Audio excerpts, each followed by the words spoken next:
Hey everybody, welcome back to the Dungeon Dive. Daniel here. Alright, so this is going to be just kind of like a little preamble to my in-depth look slash review of Ghosts Betwixt, a game that I recently did an unboxing for and a game that has recently been delivered from Kickstarter. And I am at the beginning of Mission 2 here. Don't worry, there aren't going to be any spoilers because there are enough random elements in this game that make it so things can't really be spoiled unless you are looking through the mission book to read the story points.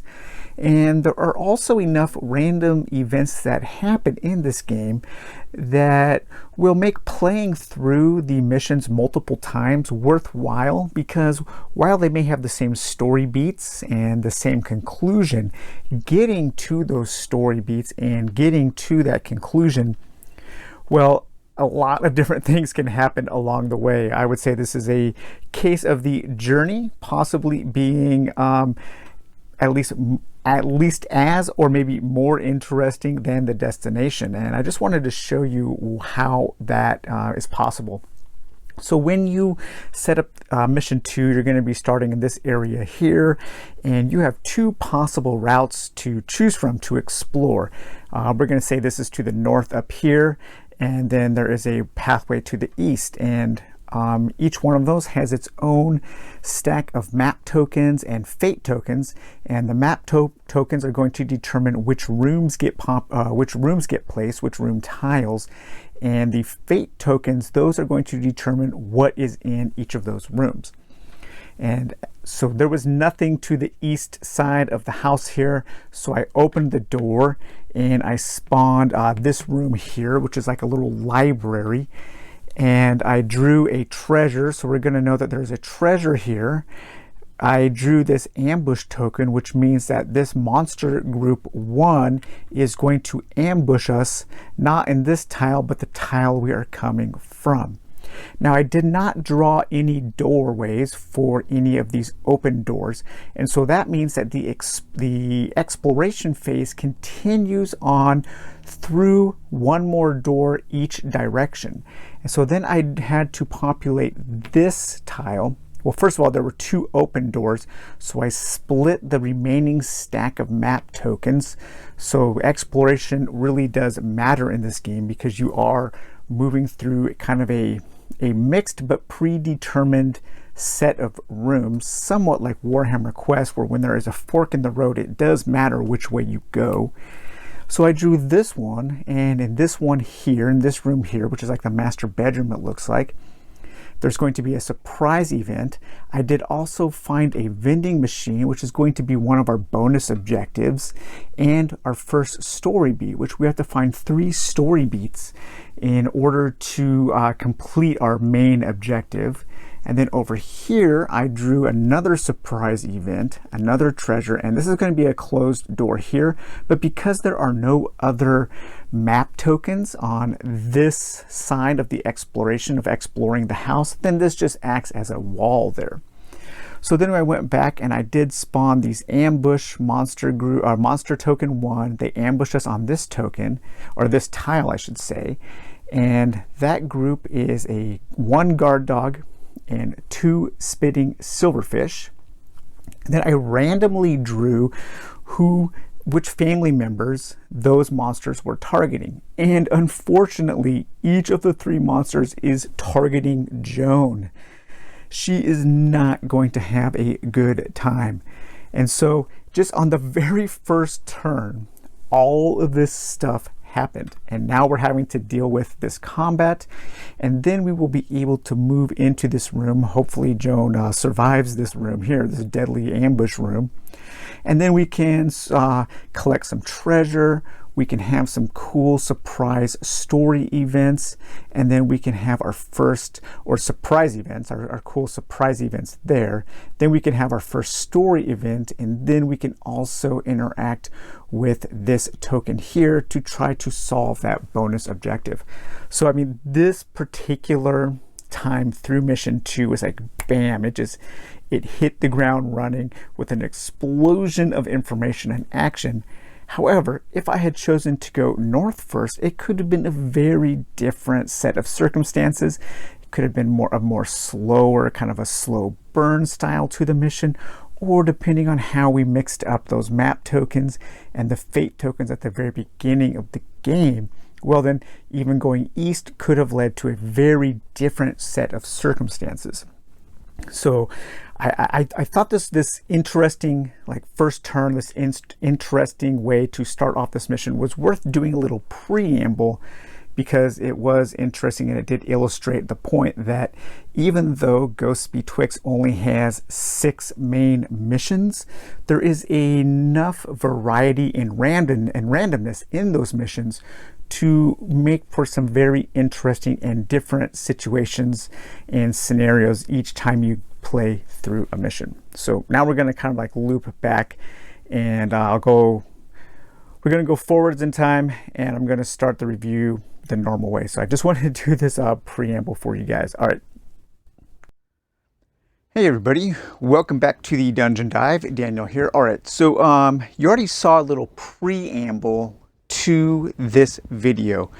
I did it kind of weird because there was a couple days in between the time that I played that part of the game and then continued on with mission 2, but I thought that original kind of like draw of the map and the layout and how the tokens work and just the randomness in how things can unfold during a mission, I thought that was really interesting, and it was something that I really liked about Ghosts Betwixt, and so I wanted to do something a little bit different with this. Now, I'm not really going to call this a review, because I haven't played the game enough to say that the entire thing is great from beginning to end. Even though there are only a handful, 5 or 6 missions, there is a lot more going on in this game than just 6 missions. And I do think that those 6 missions are highly replayable, and we'll talk a little bit about why. So this is going to be kind of an in-depth look, and I'm going to give you a handful of things that I really like about the game and a few things that I'm not liking. But overall, I am really enjoying the Ghosts Betwixt. On a thematic level, I think it's really interesting. I enjoy the working together as my family unit, trying to go into this world of terror run by the Bennett family, and going into their haunted house, trying to find my kidnapped son and what is going on with him. I like how the family, you really do need to work as a unit, as a cohesive battle unit, a family battle unit to get through. And overall, I think it's a really interesting game. There is a lot going on. So I wanted to start off with some really great things. Now, this may sound like a bad thing, but it's not. I just want to say this right off the bat. This is not a criticism of the game, but don't let the style of the art confuse you as to what kind of game this is. And what I'm saying is, I could see that some people might look at the art style and think that Ghosts Betwixt is maybe a My First Dungeon Crawl, or a dungeon crawl for beginners. There's nothing wrong with that whatsoever, but I just want to make sure that it is clear that this is not that. Even though the art style, even on the monsters and something, they are kind of goofy. There's a goofy kind of playful style to everything. Very reminiscent of, you know, kind of like late 80s, early 90s Saturday morning cartoons or after school cartoons. Even though it might appear to be a kiddie game, it is definitely not. There is a lot going on in this game. There is a wealth of important tactical and strategic decisions to make in the combat, in how you equip your characters. And there is also a lot going on in the characters and a lot going on the table. This is a complex game in a number of different ways. And I can say that both may be good or bad. And we'll touch a little bit upon why that might be bad towards the end of this video. But yeah, this is a serious dungeon crawl with a unique and interesting theme and story, and I think that is super cool. Another thing that I really like about the game is all of the loot. This game has so much loot, and as you play, more loot gets unlocked. So you have this deck of cards here that you're going to be adding to at certain points during the campaign. Now, one thing that I do think is after you play the campaign, because I do think that this game is highly replayable because of the way that the random elements of the map are generated while you are playing and the various things that you can encounter during a mission. Once you've played through the campaign and once you have added all of these cards to their respective decks, I don't think you need to reset the game to play it over again. What I would do is I would just keep everything from these decks, you know, in their decks that they've been added to, and play it as kind of a new game plus version where everything that you've discovered so far is instantly available from the beginning of your second time through a campaign. I think that would be a really interesting way to play this game. And there's just so much to discover in the loot, the way the loot works, the way you have to complete sets for certain things. So certain, usually the defensive elements, the defensive items are going to give you just a fraction of a defense. And you need to put together sets. So on this instance, for this card here, this is a World of Terror Employee Handbook. 3,993 pages of haunted house tips to scare. So this card here, if you were to equip that, it would give you a quarter of a shield, which is defense. So you need to combine this with other items that are going to give you a full shield, or you will combine it with a die roll that might give you additional fractions of shield. So you're putting together sets of defense values in order to add to the defense. So it is easy at the beginning, or I should say, is it easy or hard? It's hard at the beginning of the game to generate defense because you do need to collect gear, and the more gear you have, the better chance you have to collect that sets of gear, or to collect those sets of icons that give you that defense.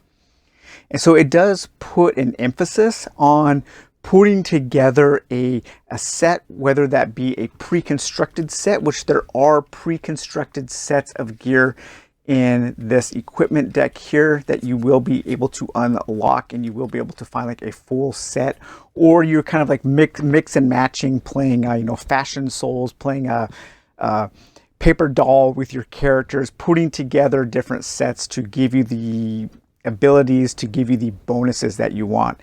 I don't really see that in a lot of games. A lot of games you're just kind of like piecemealing. You're just kind of like getting one piece of gear at a time, and you're not really worried about putting together a set of and matching icons for your gear.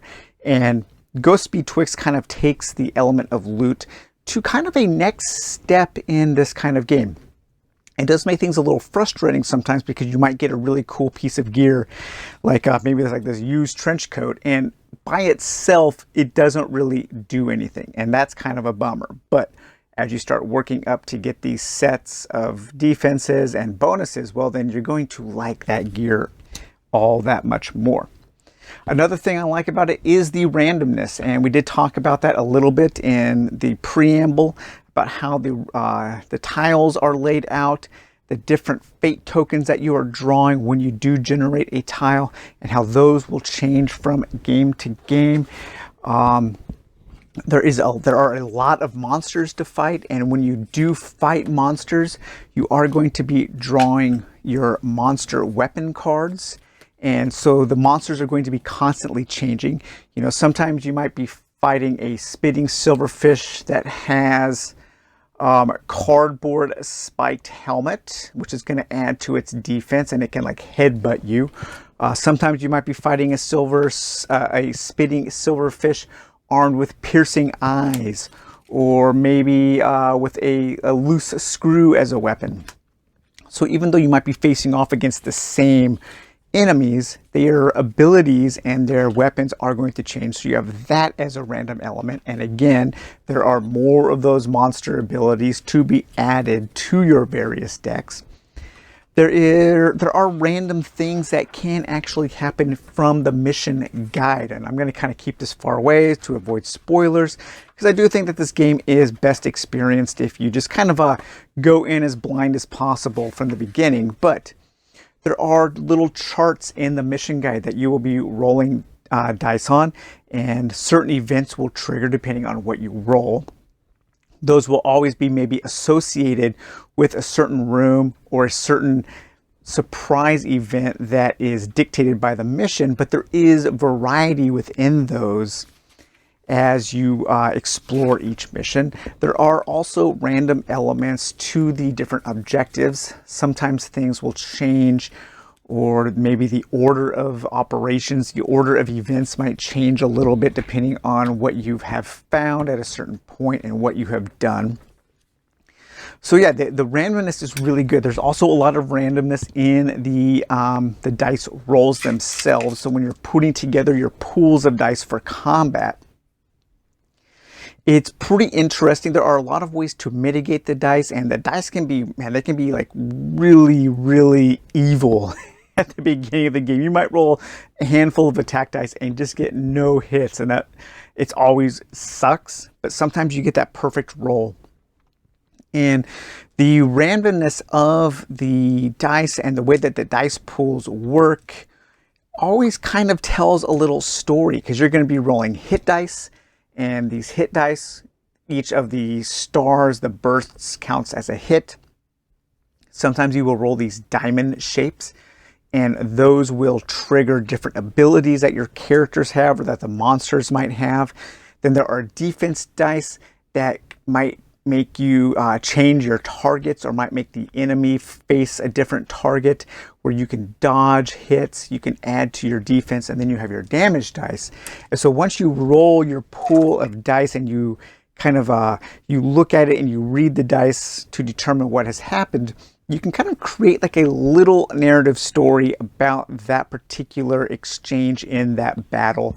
And sometimes there's some really cool things that trigger and that happen, and it makes the combat a little more dynamic. And it's dynamic because of that randomness. You just never quite know exactly what is going to happen. I also really like, and I think this game does have maybe the best index I've ever seen in a board game manual. I remember Dustin saying that he worked very hard on the index, and it shows. The index is incredibly useful in basically two ways. One, it does give you the definition of the word of the term that you are looking up. And it also, like a normal index, does have a page number for you to refer to in the rules reference. And that comes in handy quite often. Having the index be a combined index and glossary is really, really good, especially in a game this complex. There are a lot of little things to remember and to learn in this game. A lot of little there's tiny rules that do matter.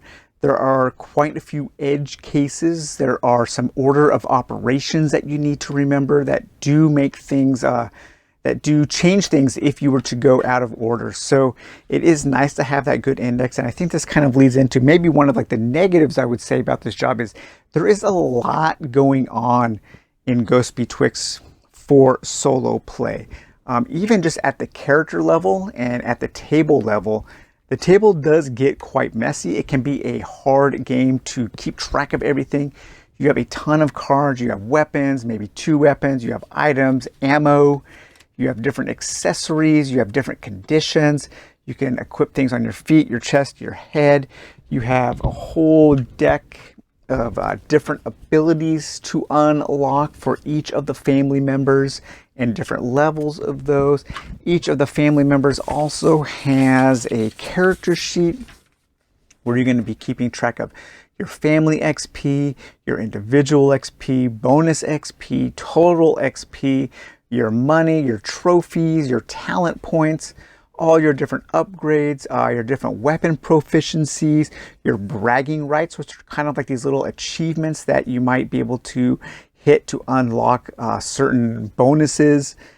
Yeah, there is a lot to keep track of in this game, and for me, if I'm playing this game solo, it's almost too much. I'm constantly forgetting little things, and if I was playing with a group or a couple other guys, you know, I could say, okay, you controlling the monsters, I'll handle the mission guide, because, you know, as the missions progress, as you progress through the different objectives, the rules are going to be slightly changing. There's going to be new edge cases, new things you need to remember as you're progressing through the mission. So it can become quite overwhelming, and at the end of the mission, you know, your table is going to look quite messy, and it is going to be difficult to keep track of everything. Another negative I have is on the quick play guide. I think the game's heart is in the right place with this, but I don't think it does a very good job of actually teaching the game. And the main reason why is there are a lot of abbreviations in this game. Your different characters are often they're family members, not party members, but family members. And just right off the bat, the Quick Start Guide calls them FMs. It abbreviates family member, and it never really states. It does state what they are, but not in context to how you are setting things up. You know, your HP tokens, your FP tokens. There are a lot of abbreviations, and it almost assumes that maybe you know a little bit about the game. At least that's what I was getting from it. I remember I felt that same way when I reviewed and took a look at the prototype for this game. I didn't find this very useful. I think if you read this in conjunction with the rules reference, you will learn the game. It's not that there are rules missing, or it's not that there are ambiguous things going on. It's just you need both of these things to really get into the game. And I also think that there are some things that the quick play guide doesn't go over that it should, in order to give you a broader understanding of the game. Another kind of negative thing is the game can be very, very difficult at the beginning. I think the first two missions are quite difficult in that your family members are quite squishy, and you don't have a lot of items to use for healing. Healing is really hard to come by in the game, and like we were talking about before, you have to build sets of items of armor in order to get any defensive bonuses. And at the beginning of the game, you just don't have that, and you don't have a lot of ways to mitigate your die rolls. You don't have a lot of ways to add to your defense. And so you are going to have to be making very, very smart, tactical, and strategic choices. Facing does matter, not facing, but positioning does matter on the map. It does matter in how you group your family as a party, because they might kind of maybe share abilities. As the monsters target different family members, you want some family members to be more defensive, some to be more offensive. And so it can be a very difficult game. And I think that kind of goes in tandem with number one, to where just know going in that this, even though it looks like a Saturday morning cartoon, it is not a Saturday morning cartoon level of difficulty. It is a feature film level of difficulty, maybe you might want to say, to confuse the analogy or something. But yeah, overall, I think Ghost Betwixt is a pretty interesting game, and I'm having a lot of fun with it. I'm having a lot of fun making those strategic decisions. The combat is crunchy. In some ways, it gives me a feeling of if you were to take like an old Games Workshop game from the 90s and kind of inject a little bit of modern game design into that, and then extrapolate that into the present day, it kind of feels like that, especially in the way that the map is generated and how you have these kind of like random story elements and these little charts to roll on. It does give me maybe some feelings of an old school GW game, but there's a lot more going on. It is a much more complex game. You know, this isn't, I would say this is more like Advanced Hero Quest in the level of complexity, rather than maybe like base Warhammer Quest or Talisman or something like that.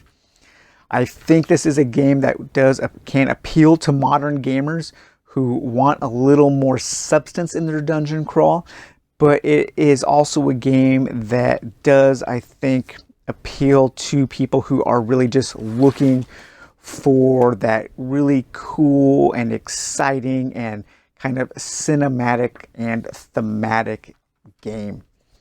So I think it could probably please both of those crowds at the same time, while also giving a cool little story. There isn't a ton of reading, which is another bonus. You're not going to be reading pages and pages. At most, you're going to be reading something about this size. Like, that's the biggest block of text I've seen, but usually you're just going to be reading small little segments. So the